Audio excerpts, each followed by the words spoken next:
Okay, welcome back to Energy Bites with ELS. We've been on a short break while restructuring the podcast, and in the meantime, we actually launched a brand new format yesterday, Energisnack, hosted by our very own Elena Kinsey and Lina Håkansdotter. So please go ahead and check that out if you haven't already. But today, I'm very happy to be back here with Sam, Shauna, Mari. Welcome, everyone. Thank you. Thank you. Thank you. So going forward, we'll be doing this podcast on a monthly basis, following each episode of Energisnack with Elin and Lina. We'll be covering the same themes and discussions, but in English for our international listeners, and of course with different perspectives. So, Mari, why don't you get us started? What did Elin and Lina talk about yesterday? Yeah, first of all, for all our Swedish listeners, I would urge them all to tune in to Energisnack and listen to the very fruitful discussion that Lina had with Elin about COP30. So their discussion was centered around the somehow muted outcome of the global climate ambition, and especially the sentiments that we currently see in the EU and more specifically in Sweden. So during their discussion, they touched upon competitiveness, the policy trajectory that we see, and how EU strategy has created a conflict between different interests, mainly climate, nature, defense, and economic growth. So, which is something I think we'll focus more on in today's episode as well. The negativity surrounding the COP is sort of well established by now, but if one is going to shoehorn in some positivity, one perspective to bring up is that in the broader talk of the world moving into a sort of multipolar world, this is a win for multilateralism. Is there anything worthwhile sort of bringing up on the positive side of things? Yeah, I mean, I'm sure there are some wins, but right now, in a way, I feel like the EU is just delaying its objectives based on what's happening outside, in the sense of, like, while the EU thinks that it is leading the climate change battle from a regulatory and policy perspective, the truth is that we have an ETS for the shipping sector that is going to change depending on what happens next year on the IMO's vote on the net zero framework.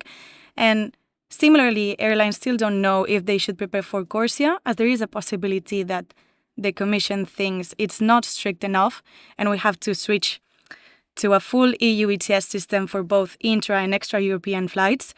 And the same happens with the 2040 climate targets, which include a revision clause. So I know that I'm normally more positive on our podcast in defending more the EU side, but on the topic of COP30, now in April 2026, we will have the first international conference on the just transition away from fossil fuels in Colombia, which can actually be seen as a win, answering to your question, since it will be a conference only focused on phasing out fossil fuels. So it could be a good platform to reach an agreement, but this time no agreement was reached. And the EU is blaming the BRICS and the Arab Front for their lack of ambition, which, okay, might be the case, but I also think that the EU could have done more during these conferences in leading the decarbonisation. Yeah, no, I agree with you, Shana. And I think that there was this inherent expectation that this COP would be about the pragmatic implementation, reaching sort of concrete measures to tackle the climate change. And for those hoping for that, I think it was sort of a disappointing outcome. But I do think there was an overall relief in that there was an agreement at all at the end. And I think we do see some wins in, for instance, increasing the climate finance for developing countries that we saw tripling, but still with this continuous delay.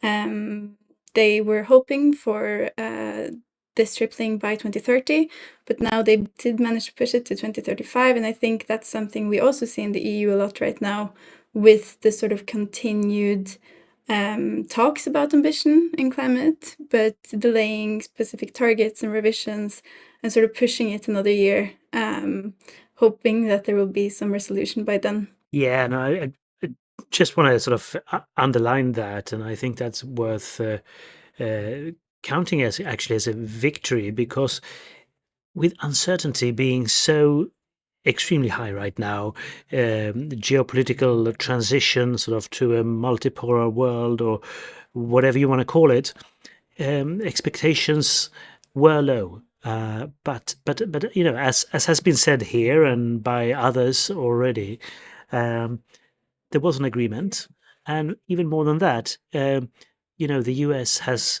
left, but yet again, other countries are not following suit. And I think actually that is a bigger win than it might immediately feel, at least for where we are right now. Yeah, I think you're touching on some crucial points here, Sam. I mean, when Donald Trump pulled out of the Paris Agreement, many people warned that it would trigger some sort of domino effect and unravel global climate cooperation. And that's the opposite, what we've seen. More than 190 countries reaffirmed their commitment. And in this sort of fragmented world where we are seeing trade barriers and wars, this is at least one area of progress. And as Mari touched upon, the financing is another issue. Countries pledged more than $9 billion for forest protection. So yes, it might not be near enough, but it's one of few parts of the deal where you know, it actually strengthens climate cooperation, and with multilateralism being tested, countries showing that willingness to sort of move forward together, that's a positive and should be taken as a win. We will see what will happen next year in with COP31 in Turkey, whether the sort of political sentiment has shifted, whether we move back towards ambition, or sort of continue along this more cautious path. But I thought we would move forward. Lina and Elin touched on quite an important theme in the podcast. How do we sort of get more projects online? Climate policy is one way to sort of drive that, but there are several other angles we need to think about. Security of supply, the defense, competitiveness, because the reality is that Europe doesn't have enough fossil energy production of its own. We import most of our gas and oil, and that dependency is a weakness. So where are we today? You know, Brussels is talking non-stop about competitiveness, but is that actually the direction Europe is sort of moving in? Or are we, as Elin put it, overtly framing climate policy as a stick rather than a strategy? Shauna, why don't you go ahead and sort of get us started on the EU regulation side? Yeah, I'm gonna go back to being more positive for this question. And I think that at the EU level, we do have many tools to boost certain technologies and push for more projects and more capacity to be online. And I actually think that this year, in this regard, has been great, as there have been many efforts towards decarbonizing at the same time that we boost competitiveness. And the Clean Industrial Deal, I think it's a great example of that. And also the new temporary state aid framework from this Clean Industrial Deal offers actually the possibility to member states to help in many different ways while skipping all the bureaucracy and state aid permission steps from the Commission.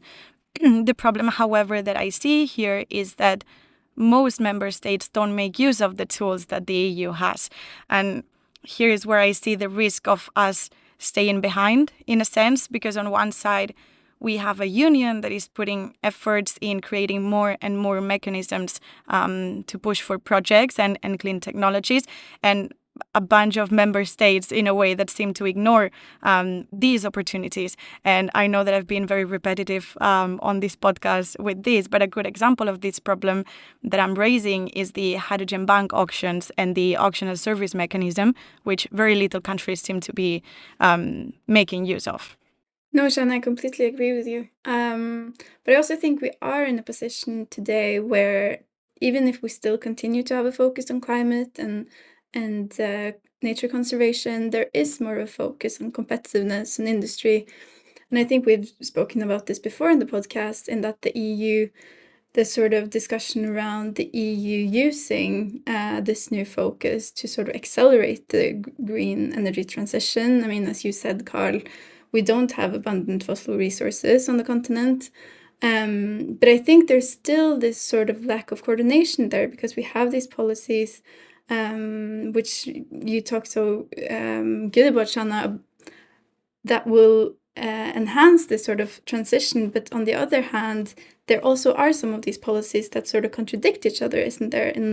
In this sort of nature on one hand, the climate emission reduction targets on the other, and then security. I mean, we saw that last year with the cancellation of offshore wind in Sweden. And we do see this repetitive pattern of projects being cancelled due to competing interests. So how do you see that from like more policy sort of way, Shanna? Yeah, I totally agree with you. And honestly, I think that something that we are missing at the EU is this holistic approach to consider all the different regulations and directives together. And I think that we could do better, and we need to improve in interconnecting the needs of the different sectors and the different industries, and avoid having multiple frameworks and multiple regulations, and instead have this holistic approach again for the whole decarbonisation process. And on the good side, I do think that the EU has been trying to improve in this sense throughout this year. But as you were saying, I think it's an issue that needs to that we need to continue working on. Well, I mean, we can sort of move into Elon had a very interesting observation that we don't simply share China's technical optimism. China, of course, builds overcapacity on purpose, backed by state credit and a huge domestic market. It can keep companies alive through years of low profitability. And that's not a path the EU or the US can or should take, of course. But the point is here, in the West, we can be overly punitive to nascent industries. We demand commercial viability far too early instead of creating conditions for scale. So the question becomes, what can the West do here? We can't copy China's model, but we can move faster on permitting. Shana mentioned a handful of interesting EU policies. The Net Zero Industry Act is another one to speed things up. So what can we do here to sort of coordinate and scale up better when we in the West can't compete with China with regards to cost curves? They may remain longer and potentially higher. So if we can't compete immediately on cost in the short to medium term, what can we compete with? Yeah, I see you, Sam, raising your hand. Well, I'm not going to throw myself as an answer to that, but it maybe to amplify, because I think in one way we kind of we're still stuck in making not accepting a good enough solution. We sort of strive for some kind of perfection, even when that is not necessarily feasible or achievable in the short run. And then sort of all other ideas which could be feasible and achievable and would take us at least part of the way, they're kind of shot down because they're not excellent from the start or something like that. And I think this has been a problem from the transition start. It was certainly a problem sort of early in the process, and when the Fit for 55 was being negotiated, and with all these policies being developed, when maybe not too high goals necessarily, but at least the timelines were too short, perhaps, and that it was okay to be extremely optimistic, extremely bold. But maybe without sort of having a clear path of how to get there. We need to sort of get out of that and become more accepting, I think, of working our way step by step towards a goal, and accepting sort of midterm solutions, slightly midterm solutions before the end goal, because otherwise we are sort of trying to constantly sort of cover this whole distance sort of in a one single jump, and that's just not it doesn't work very well. And I think that's one mentality shift we need to do. With that, obviously, a lot of policy decisions need to follow, which maybe make it easier, sort of, too. But in a way, I think most of that is a mentality thing. We have a lot of ingenuity. We have a lot of creativity in Europe, which we could actually hone in order to reach all the goals of the transition. But we need to be able to take the lower hanging fruits and then the mid hanging fruits and kind of not overreach from the start, because clearly right now we're in a situation, we put ourselves in a situation where we're quite far behind, not necessarily in the climate technologies, but in all other areas we have neglected: infrastructure, defense, other areas basically where we now have to make such high investments that the transition investments themselves cannot be borne together with that. So in that priority, a lot of, all that could be done together with the transition.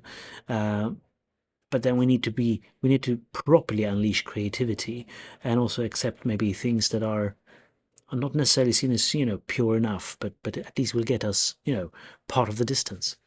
Mari, do you have anything on this side to sort of pitch in from the market point of view? But I completely agree with you saying, both of you. And I think the sort of overly ambitious EU policy in that everything needs to be done completely correct, and also trying, I think, on the one hand, to sort of create this sort of not perfect, but a sort of commercially viable market, say with green hydrogen, for instance. I think it's a good example where we saw 7 projects backing out of the last hydrogen auction. We've seen several additional projects cancelling, despite the sort of talk about the green hydrogen being the solution for a lot of these sectors that are difficult to electrify.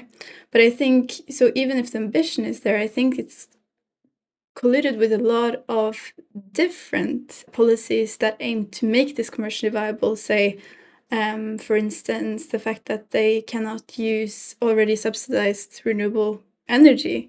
And with the criteria of additionality, it becomes a sort of environment where there's a lot of policy trying to make something that can't stand on its own 2 feet without giving them the opportunity to do so in a way. So I completely agree that there's been a lot of ambition and a lot of sort of morally, in a way, to do things right. It cannot be watered down and be challenging to nature or to society, but still we are in this need for new energy and new technologies. So I think from a European perspective, having this sort of more direct approach, and I think we're seeing this a bit in the discussion today, people not being afraid of saying whether something or the extent to which something is good for the climate, for nature, but sort of pushing through and actually stating the goal outright in what that might be, if it's lowering costs or protecting industry. And I think in that way, we need to sort of catalyze that to also make this happen, because we are sort of stepping back in a way, but leaving the ambition, I think, is good. Shana. Yeah, I just wanted to say that I think that 2 very important points have been raised by you, Sam, and you, Mari. One, Sam, that you were mentioning is this mentality shift that is needed in the EU. And I think that goes hand in hand with what you were saying, Mari, about the EU wanting to be perfect and looking for that perfectionism. And in this sense, I think that translates into the risks that we have when we move on to the phase of implementation. Carl, you were talking about the Net Zero Industry Act, and if that's a good tool for the EU in this moment, and I think so, but we're moving into the implementation phase, and that's where I see that we have most of the challenges in this sense. I mean, to sort of try to answer my very bold questions, it will have to be a very bold answer, and I think we have to compete on everything around cost, and we have to try to compete with. We have to refine reliability. And of course on quality, on system integration, on perhaps life cycle emissions, perhaps on geopolitical trust. Basically, we need to sort of compete on the option that's stable. And currently, that's not really where the EU is going for, with the flexibility that is currently being injected into the Fit for 5 legislative framework. But what we do have is transparency, and how that sort of can align with how our economies can actually work. So, of course, cost is one dimension, but for critical technologies, for energy grids, advanced manufacturing, trust and resilience are almost just as valuable. And that's where the West can actually sort of be differentiate itself. And I think that is something that the sort of debate and industries need to sort of try to put forward. But of course, the business case themselves needs to work. But before we finish, I see time is slowly running out. What will we keep our eyes on in the coming weeks? Mari, why don't you start? Yeah, no, I think just closing off on your final remark first, because I think also there is this sort of thing of, even if we can't compete on a cost level, on efficiency, I think it's a thing that's being looked at a lot. I mean, I've seen developers in Europe trying to increase the efficiencies of solar panels, for instance, where we see China really does have the monopoly now. And also the sort of geographical perspective of that, in sort of using its advantages in being close to demand centers in that way. But moving on to what we're watching next week, for me, I think it's very interesting to see the third hydrogen bank auction that's coming online. We, as I earlier mentioned, we did see a few of the projects exiting last time.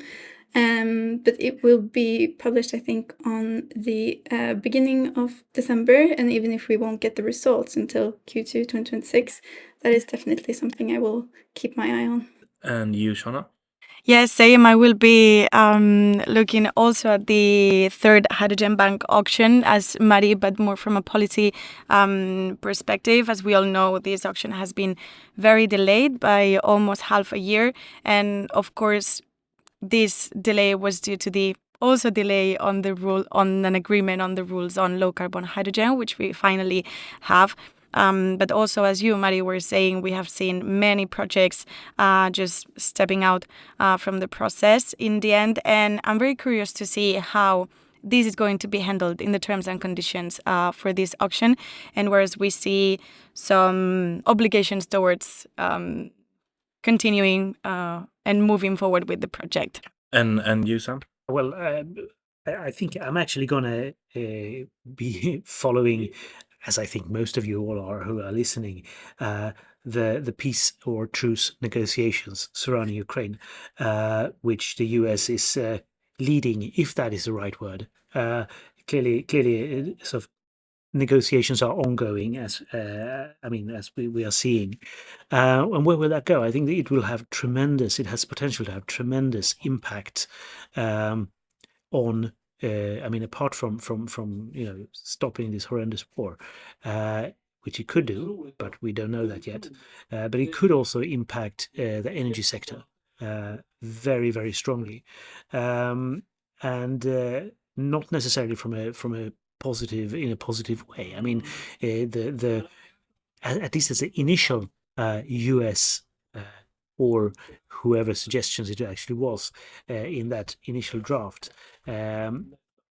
While some of those points pointed to a kind of forcing Europe to lift sanctions on Russia, enabling new flows, enabling US and others to invest. And we know that US investors have circulated already sort of around, for instance, Ukrainian gas storage sites and so on. So there is a sort of an undercurrent here of energy / geopolitical business shenanigans potentially, which could be very damaging to Europe in all if this doesn't work out very well. Now it seems things have been are being managed and are being softened and turned in a more kind of pro-Ukrainian and pro-European direction, perhaps. But we've been here before. There's going to be twos and throughs, and I think this needs to be watched very, very clearly, because the effect it could have on Europe if we, for instance, start seeing renewed flows of Russian gas into Europe at a time when also LNG supply is overflowing. A lot of people or a lot of industries in large parts of Europe, I think, would be very tempted to buy, and it would again sort of risk throwing us into a deep negative dependency towards Russia, for instance. And there's other different things obviously tied to that, not least with this kind of systemic importance of investments in the Ukrainian natural gas storage sites, if that would again be on the table. So I think that deserves to be watched very closely. Yeah, exactly. Before we started this podcast, reports came out that Ukraine has largely agreed to that US broker deal, and oil immediately slid on these new news. WTI fell under $60 as sort of markets started pricing in the possibility that sanctions on Russian energy could be eased. It's of course still down to a few details, but both US and Ukrainian officials have confirmed the progress. So that's absolutely something that we will be watching. We will be watching Europe's reaction and how Russia responds, which has so far has not been positive. We'll see if they change the tune on that. But I think we'll wrap it up on that note. Thanks for tuning in, and goodbye for now. Thank you. Bye. Thank you so much. Thank you.